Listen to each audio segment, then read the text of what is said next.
Beneath the streets of Jerusalem, archaeologists have uncovered something that shouldn't exist.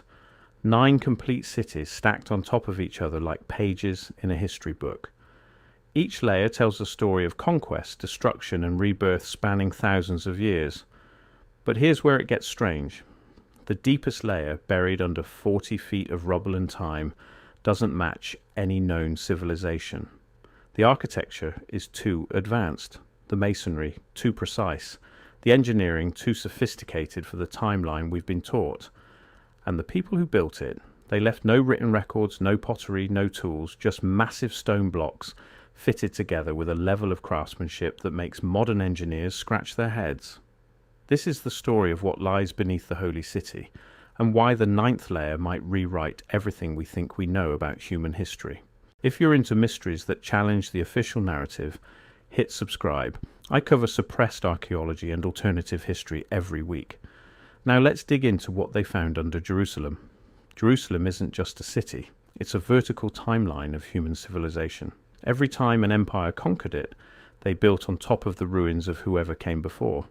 The Babylonians built over the Israelites, the Romans built over the Babylonians, the Byzantines built over the Romans, and on, layer after layer, until the modern city sits on top of 9 distinct archaeological strata, each separated by destruction events so complete that entire civilizations vanish between them.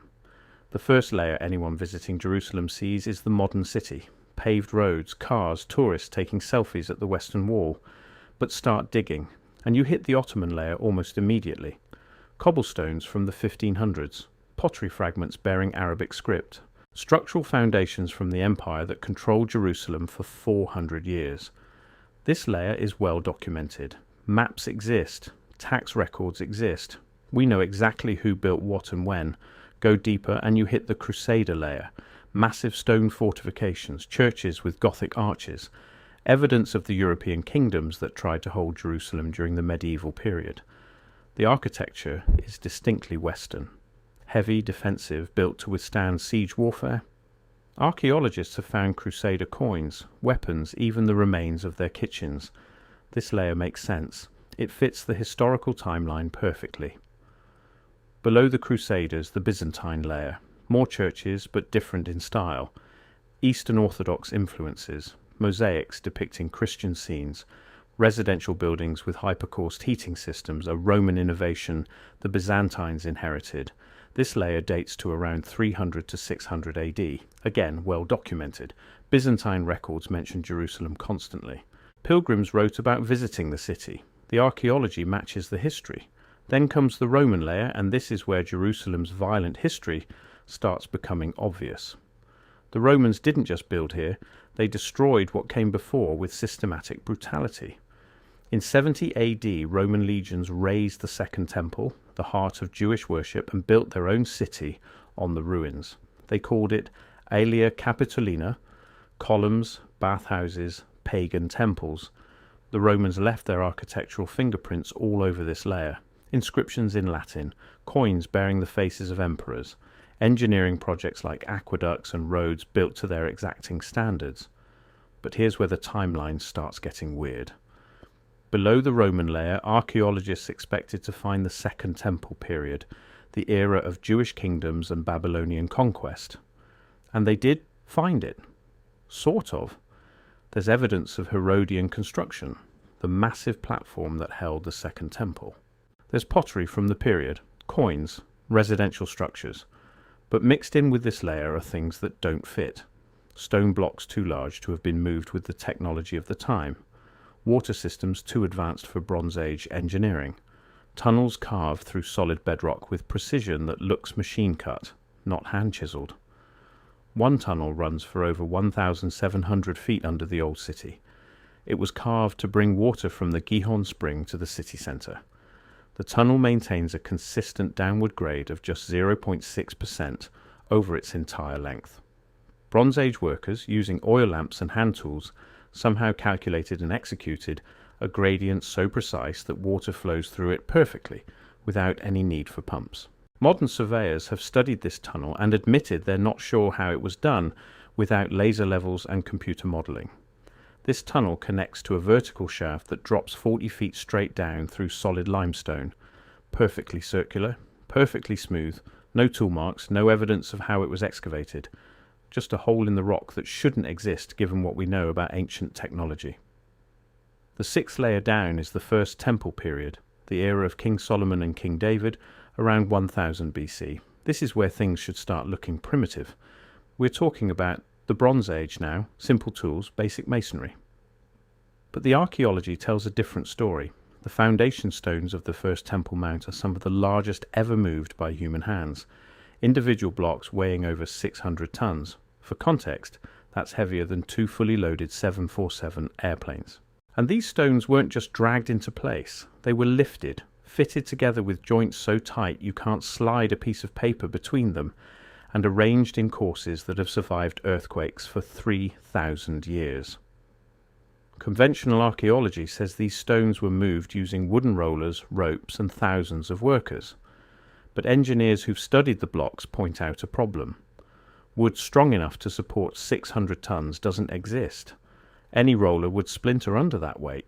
Ropes would snap. Even if you could somehow move one of these stones, you'd need a ramp a quarter-mile long just to get it up to the second course.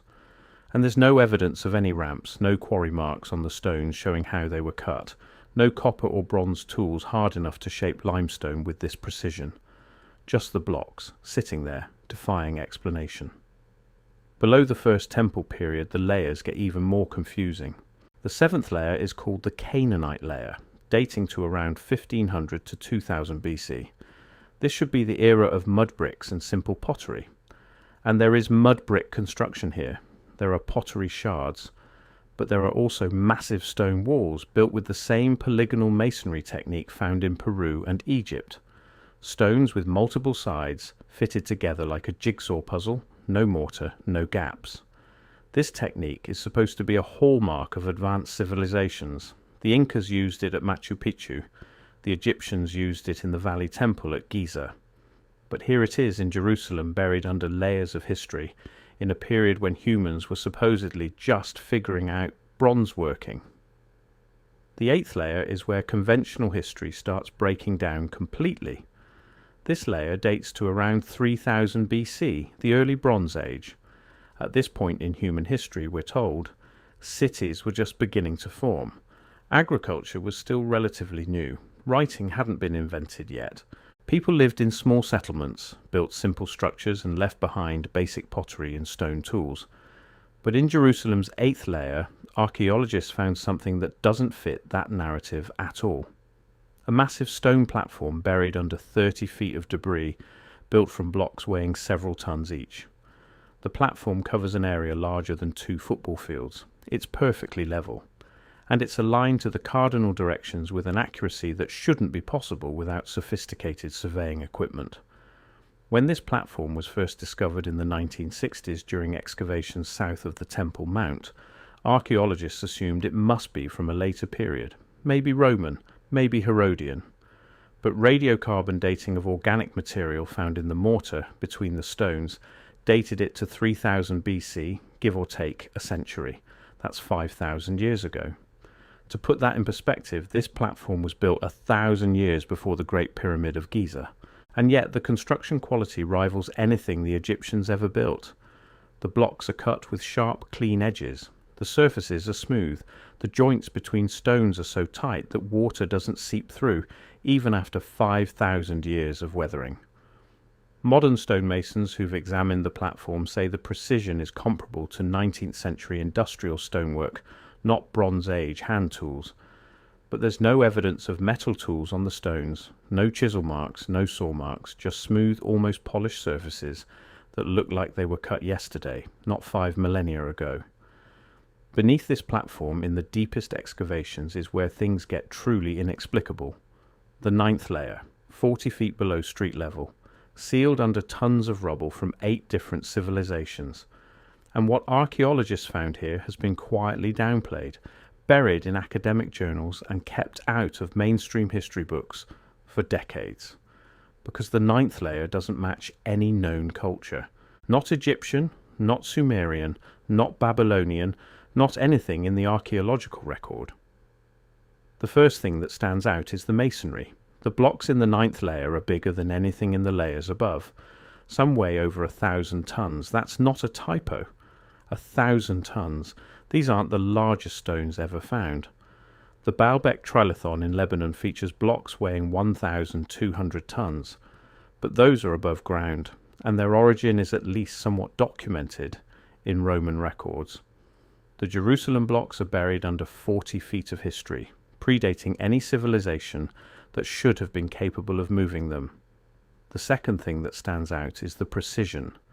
These blocks aren't roughly shaped. They're geometrically perfect. Right angles within 1/10 of a degree. Surfaces flat to within a millimetre over spans of 20 feet. Corners sharp enough to cut paper. And they're fitted together with a technique that modern engineers call scribed joints. Each block is custom shaped to fit against its neighbours, creating a three-dimensional puzzle where every piece locks into place without mortar or metal fasteners. This technique requires three things. First, you need to measure the surface of the stone you're fitting against with extreme accuracy. Second, you need to transfer that measurement to a new block and cut it to match perfectly. Third, you need to lift the new block into place without damaging the joint. In modern construction, this is done with laser measuring tools, computer-controlled cutting machines, and hydraulic cranes. In the 9th layer of Jerusalem, someone did it 5,000 years ago or more, and left no trace of how. The third thing that stands out is what's missing. There's no pottery in the 9th layer. No tools, no weapons, no coins, no writing, no art, no human remains. Nothing that would tell us who built these structures or why. In every other layer of Jerusalem you find artifacts, thousands of them, pieces of daily life scattered through the ruins, but the 9th layer is sterile. Just stone. Perfect. Impossible stone.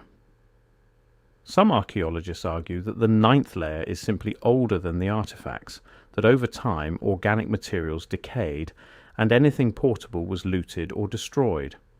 But that doesn't explain the absence of pottery. Pottery shards survive for tens of thousands of years. They're the most common artifact in archaeology.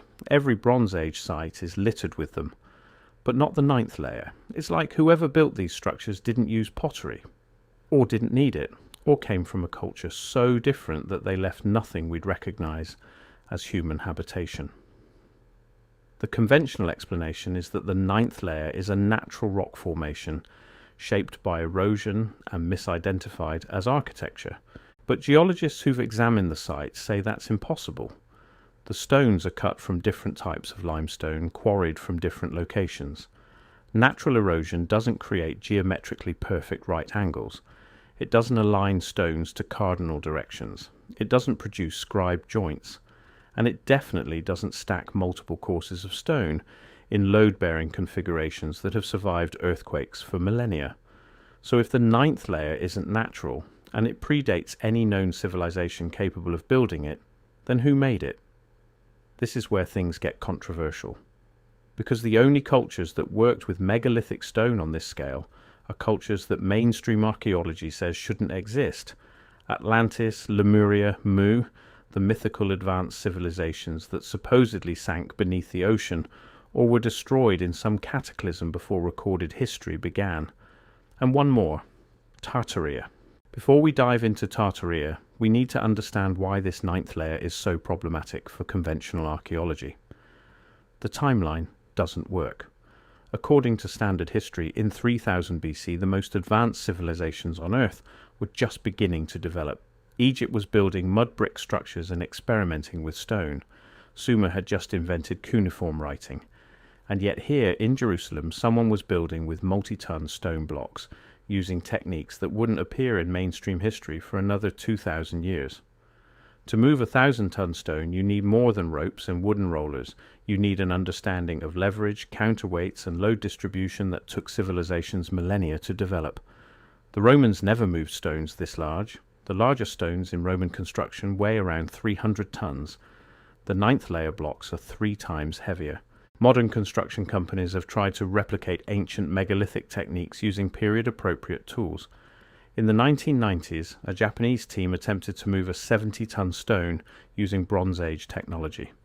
After weeks of effort, they managed to move it a few hundred feet across flat ground. The sled was destroyed, the wood cracked, the ropes frayed, and that was with a stone that weighed a fraction of what's in the 9th layer. So how did the builders of the 9th layer do it? The honest answer is, we don't know. And that's what makes mainstream archaeologists uncomfortable.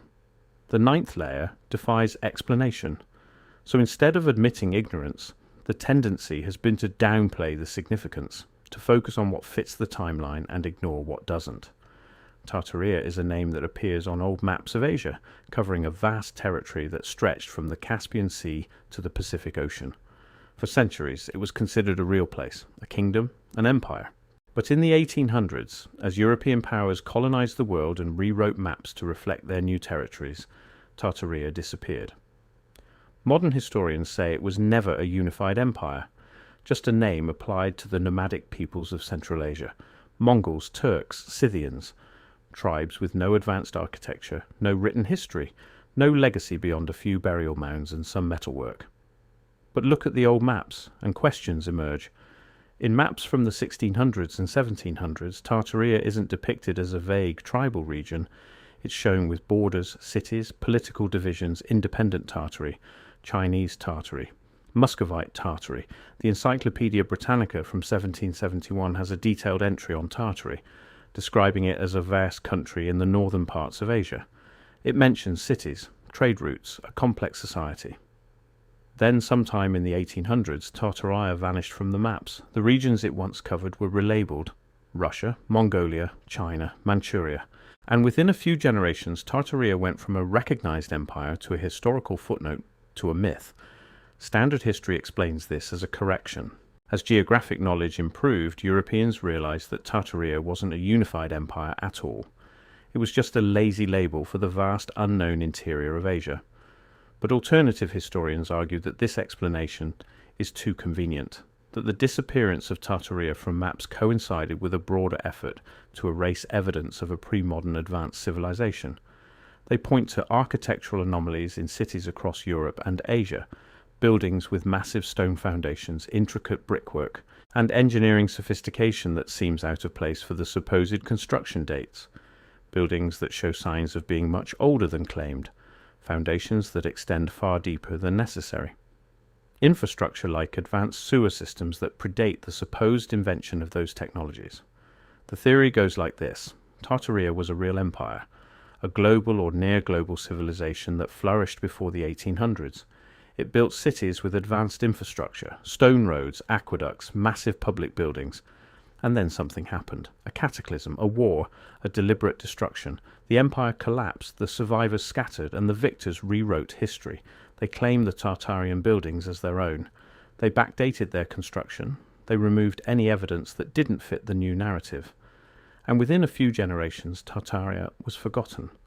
In this theory, the 9th layer of Jerusalem is a Tartarian structure, built during a time when advanced masonry techniques were common knowledge, when megalithic construction was the norm, not the exception, and when a global network of cities shared technology, trade, and culture across continents. Then something happened, a cataclysm, a war, a deliberate destruction of all evidence, and Tartaria was erased from history, its buildings buried, its people scattered, its knowledge lost. Until later civilizations found the ruins and built on top of them, never realizing what lay beneath. Is this theory true? That's where things get complicated, because there's evidence that supports it and evidence that contradicts it. Let's start with what supports it. First, the megalithic construction. The 9th layer features the same techniques found at sites like Baalbek, Sacsayhuaman, and Giza. Massive blocks, scribed joints, no mortar, no tool marks. This consistency across continents suggests a shared knowledge base, either through cultural diffusion, which mainstream archaeology accepts, or through a global civilization, which it doesn't. Take Baalbek in Lebanon. The Temple of Jupiter sits on a foundation that includes the trilithon, 3 stones weighing around 800 tons each. They're positioned 20 feet off the ground, fitted together so precisely that not even a razor blade can fit between them. Mainstream archaeology attributes this to Roman engineering, but Roman records don't mention building the foundation. The foundation predates the Romans, and it uses the exact same construction techniques as the 9th layer in Jerusalem. Polygonal masonry, scribed joints, massive weight, no mortar. Move to South America, and you find Sacsayhuaman in Peru. a fortress built from stones weighing up to 200 tons. The blocks are cut into complex shapes that interlock like a three-dimensional puzzle.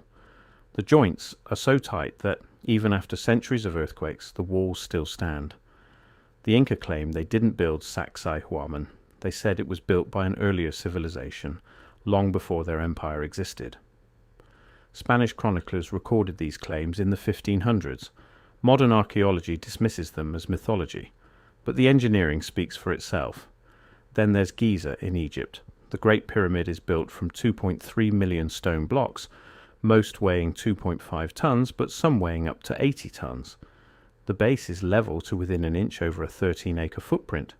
The sides are aligned to the cardinal directions within a fraction of a degree, and the internal chambers are constructed with such precision that the joints between blocks are measured in thousandths of an inch. What do these sites have in common with Jerusalem's ninth layer? They all use megalithic construction. They all employ scribed joinery. They all demonstrate engineering precision far beyond what should be possible for their supposed time periods, and none of them have definitive proof of who built them. Later civilizations claimed credit. The Romans at Baalbek, the Inca at Sacsayhuaman, the Egyptians at Giza, the Israelites at Jerusalem. But in every case there are gaps, evidence that the structures predate the civilizations that supposedly built them. Second, the alignment. The ninth layer platform is aligned to the cardinal directions, north, south, east, west. Exactly. This same alignment appears at Giza, at Teotihuacan in Mexico, at Angkor Wat in Cambodia, and at dozens of other ancient sites around the world. The odds of this happening by chance are astronomically low. It suggests a deliberate choice, a shared understanding of astronomy and geometry, or a common origin. Third, the precision. Modern engineers have analysed the stonework in the ninth layer and compared it to other megalithic sites. The tolerances are identical. The techniques are identical. The quality is identical. This isn't a case of different cultures independently developing similar methods. The work is too consistent, too refined. It looks like it came from the same playbook, the same civilization, the same knowledge source. But here's what contradicts the Tartarian theory. There's no direct evidence, no inscriptions saying built by Tartaria, no artifacts linking the ninth layer to any Central Asian culture, no pottery, no tools, no art, nothing that would prove a connection. And that's a problem, because without direct evidence the theory remains speculative, a possibility, not a certainty. There's also the dating issue. If the ninth layer is 5,000 years old or older, that places it well before Tartaria appears on any historical map. Tartaria is documented in medieval texts, on Renaissance maps, in accounts from travellers like Marco Polo. It's described as a land of cities, trade routes, and organised kingdoms, not a Bronze Age civilization building massive stone platforms in Jerusalem. So either the dating is wrong, which is possible but unlikely, given multiple independent methods confirming the age, or Tartaria as a medieval empire has nothing to do with the ninth layer. Or, and this is the alternative history argument, Tartaria existed twice, once in the distant past as an advanced global civilization, and once in medieval times as a remnant or successor culture that retained some of the old knowledge but not all of it. In this version, the megalithic builders were the first Tartarians, the medieval empire was the second, and the connection between them was deliberately obscured by later powers who wanted to control the narrative of history. Which brings us to the suppression question. If the ninth layer is evidence of an advanced prehistoric civilization, why isn't it front-page news? Mainstream archaeologists say there's nothing to shout about. The ninth layer is interesting, but it fits within the existing framework of Bronze Age development. Advanced stonework isn't evidence of a lost civilization. It's evidence of skilled workers using techniques we don't fully understand yet. Alternative historians say the suppression is deliberate, that mainstream archaeology has too much invested in the current timeline to admit it might be wrong, that universities, museums, and governments rely on the narrative of linear progress. Anything that challenges that narrative gets dismissed, not because it's wrong, but because it's inconvenient. When archaeologists uncovered the massive stone platform in the 1960s, it was briefly mentioned in reports and then overshadowed by more acceptable discoveries. When engineers questioned how the ninth layer blocks were moved, their papers were published in obscure technical journals, not mainstream archaeology publications. The information is out there, but it's not being promoted. It's being quietly filed away as an anomaly. But here's the thing. We have better tools now. Ground-penetrating radar, 3D laser scanning, isotope analysis, all the technology needed to study the ninth layer in detail, and yet the excavations have slowed. Funding has dried up. Access to the site has been restricted for political and religious reasons. The Temple Mount is one of the most contested pieces of real estate on Earth. Any excavation risks inflaming tensions. So the archaeology stops, the questions go unanswered. And the ninth layer remains a mystery, which raises another question. What else is down there? Because the ninth layer isn't the bottom. Archaeologists know this because ground-penetrating radar has detected voids and structures even deeper. Some estimates suggest there could be 10 or 11 layers beneath Jerusalem, extending down 60 or 70 feet. But we won't know until someone digs, and right now, no one is digging. So what do we make of all this? 9 layers of cities stacked on top of each other, 8 of them matching known civilizations, one of them defying explanation, massive stones moved by unknown methods, precision engineering that rivals modern techniques, and a complete absence of artifacts that would tell us who did the work. Is it evidence of Tartaria? Maybe. Is it evidence of another advanced prehistoric culture? Possibly. Is it something else entirely, something we haven't even considered yet? That's the most unsettling option. Because if the ninth layer was built by a civilization we have no record of, a people who left no trace except their stonework, then how much else of history have we lost? How many other cities are buried under our feet, waiting to be discovered? And what will they reveal when we finally dig deep enough to find them? The ninth layer of Jerusalem is a challenge to our understanding of history, a challenge to our assumptions about ancient capabilities, a challenge to the idea that civilization has always progressed in a straight line from primitive to advanced. Because the evidence suggests otherwise. It suggests that thousands of years ago, someone knew how to work with stone in ways we're still trying to replicate. Someone had the organization, the resources, and the knowledge to build structures that have outlasted empires, and then they disappeared, leaving nothing but questions. And stones, perfect, impossible stones. What happened to them?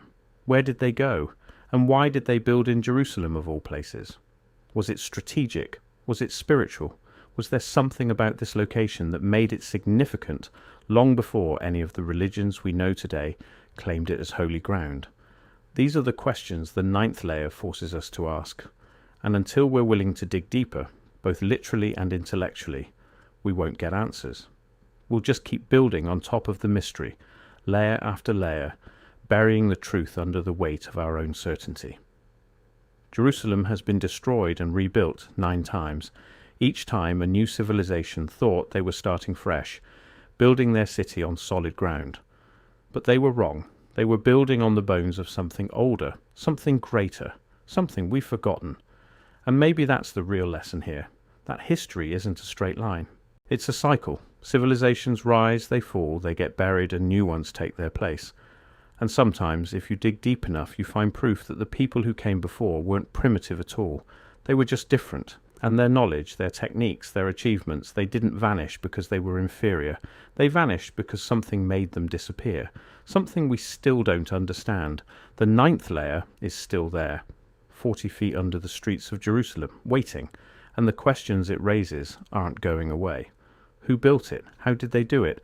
And what else are we missing about the true story of human civilization? If this kind of suppressed archaeology fascinates you, subscribe. Next week, I'm breaking down the megalithic sites in South America that show the exact same construction techniques, and I'll show you why mainstream archaeology refuses to connect the dots. That video is on screen now. Click it.